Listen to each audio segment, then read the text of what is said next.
Akhirnya jadinya uang depan mata, sementara dia nggak ada kerjaan. Hidup dari tabungan, mendingan gua lipat gandain nih. Lebih simpel kan, emas fisik, dia beli emas fisik, terus nanti dia jual emas fisik, Iya, ada keuntungan gitu ya, Mas. iya, itu bisa jadi nggak kayak gitu? Bisa jadi. Memang disayangkan, kalau menurut saya sih agak disayangkan karena perlakuan terhadap emas itu tidak semestinya, Mas. Cuman mungkin karena kebutuhan tadi Mas tadi ya, yang Mas tadi bilang tadi. Dan itu prosesnya simpel banget kan. Kalau saham yang lain kan benar-benar kita harus punya pengetahuan di situ, Iya, ya kan Mas, harus iya. online segala macam. Nah, tapi kalau trading emas fisik, kita ngomong emas fisik ya, Hmm. mungkin simpel banget ya. Kita beli, terus nanti kita jual lagi emas fisiknya, beli jual lagi emas Oke. fisiknya gitu ya. Kalau emas digital, Emas digital ya itu benar-benar pergerakannya sama nggak kayak gini?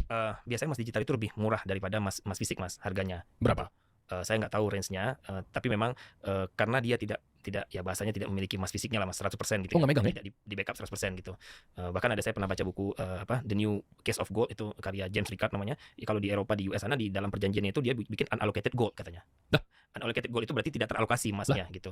Terus kalau kita mau cetak emas kita, mungkin kalau dalam jumlah besar itu lead time-nya cukup lama itu, Mas, 3 sampai 4 bulan lead time-nya, baru dia bisa, sampai ke kita emas fisiknya gitu. Lah kalau dengan kondisi harga yang udah berubah?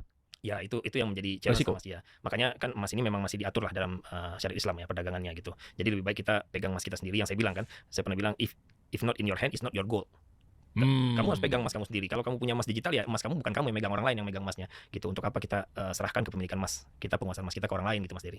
Trading emas terbesar itu kan yang di Chicago itu, Mas, COMEX apa saya lupa namanya. Itu emas fisiknya 1:100 katanya, Mas. Jadi kalau ada 100 kilo ya dia berarti cuma punya 1 kilo emas yang ini. Jadi kalau ada 100 orang ya mungkin kalau kuantitinya sama ya cuma satu orang yang bisa punya emas fisiknya. Siapa yang pegang? Satu orangnya siapa? Hitungannya gimana kalau dia yang punya? Ya cepet-cepetan aja kali, Mas Dery ya. Lah. Ya makanya sebenarnya ya kita harus sebagai masyarakat harus inilah aware gitu, Mas.